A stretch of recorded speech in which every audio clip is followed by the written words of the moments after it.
आप देख रहे हैं टुडे न्यूज़ 24। केजरीवाल सरकार और दिल्ली के उपराज्यपाल के बीच अब एक नया विवाद शुरू हो गया है।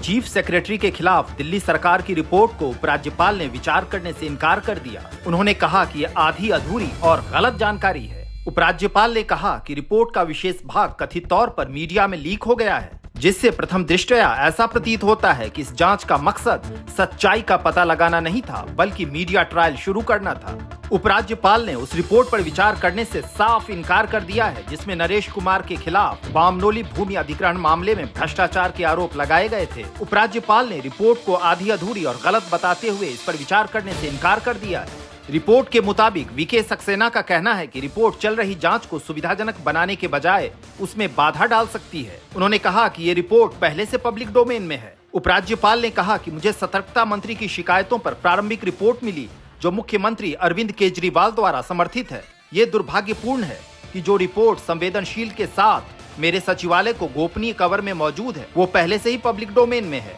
और इसकी डिजिटल और इलेक्ट्रॉनिक कॉपियां स्वतंत्र रूप से उपलब्ध हैं। इसका विवरण भी मीडिया में व्यापक रूप से रिपोर्ट किया गया है। दिल्ली में केजरीवाल सरकार और उपराज्यपाल के बीच ये नया विवाद शुरू होता नजर आ रहा है। इस बार मामला मुख्य सचिव नरेश कुमार के ऊपर लगे आरोपों से जुड़ा है, जिसकी रिपोर्ट हाल ही में सीएम केजरीवाल ने उपराज्यपाल वीके सक्सेना को भेजी थी। उपराज्यपाल ने कहा कि रिपोर्ट का विशेष भाग कथित तौर पर मीडिया में लीक हो गया है, जिससे प्रथम दृष्टया ऐसा प्रतीत होता है कि इस कथित जांच का पूरा मकसद सच्चाई का पता लगाना नहीं था, बल्कि मीडिया ट्रायल शुरू करना था और इस पूरे मुद्दे का राजनीतिकरण करना था। उन्होंने ये भी कहा कि इस मामले की जांच पहले से सीबीआई कर रही है। उन्होंने कहा कि ये रिपोर्ट पूर्वाग्रह से ग्रसित मालूम पड़ती है, इसलिए इस पर कोई विचार नहीं किया जा सकता। दरअसल ये पूरा मामला क्या है, ये भी जान लीजिए। National highways authority of India ने साल 2018 में द्वारका एक्सप्रेसवे के निर्माण के लिए 19 एकड़ की भूमि का अधिग्रहण किया था। दिल्ली सरकार का आरोप है कि मुख्य सचिव नरेश कुमार ने अपने बेटे करण चौहान से संबंधित एक कंपनी को लाभ पहुंचाने के लिए जमीन की कीमत से 22 गुना ज्यादा मुआवजा दिलाया था,